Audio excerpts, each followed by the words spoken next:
শহরে নাও ভিডিও না, ঢাকা শহরে গাড়ি চালানো সো টাফ।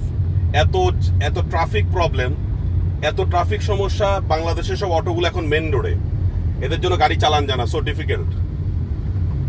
ডিফিকাল্ট। তারপরে ড্রাইভ করতে হয় প্রয়োজনে, এদিক সেদিক যাওয়ার সময়। এদিকে কর, প্রয়োজনে গাড়ি চালানো যায় না, সত্যি কথা সো ডিফিকাল্ট ঢাকা শহরে। মোটরসাইকেল, যদি আমি মোটরসাইকেল চালাই, তারপরে অটো, তারপরে বাংলাদেশে 10 লক্ষ অটো এখন রোডে চলে, সো টাফ মেনটেন করা, সো টাফ। কোথাও যেতে গাড়িতে 10 মিনিটের জায়গায় এখন আধা ঘন্টা লাগে। এর ইস্যুতে ঢাকা শহর গাড়ি চালাইতে হয় আমাদের যখন প্রয়োজন হয়।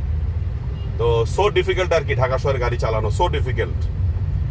কেউ কারো ট্রাফিক রুলস মানে না, কারো কোনো মানার কোনো টেন্ডেন্সি নাই, যে যেভাবে পারে গাড়ি চালায়। তো তারপরেও গাড়ি নিয়ে যারা রোডে বের হয়, ওইটা মাথা নিয়ে বের হয় যে আমাকে 10 মিনিটের জায়গায় আধা ঘন্টায় পৌঁছাইতে হবে, কিছু করার নেই আর কি। তো এই হলো অবস্থা। যত রোডে মানুষ পাবলিক বের হয়, রাস্তা বের হয়, কোনো নিয়ম মানে না।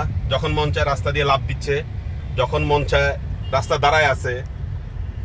পাবলিক বাসগুলো রাস্তায় যেখানে মন চায় যাত্রী উঠানামা করায়, খুব টাফ আর কি। এগুলো বলে আসলে লাভ নাই। এই দেশে আসলে কিছু আশা করি না, কিছু ডিজার্ভও করি না, কিছু চাওয়া পাওয়া নাই, একদম জিরো চাওয়া এই দেশে, আর কিছু চাওয়ার পাওয়ার নাই এই দেশে।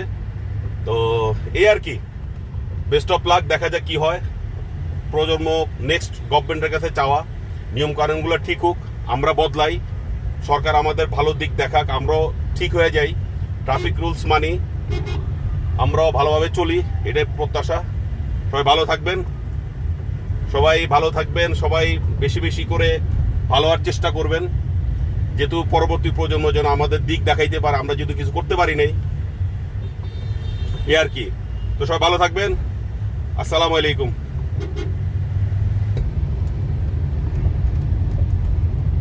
আটটা করো তো, বলে ভিডিও শেষ হয়ে গেল, আটটা করো, ওইটা চলতে আছে, চলে।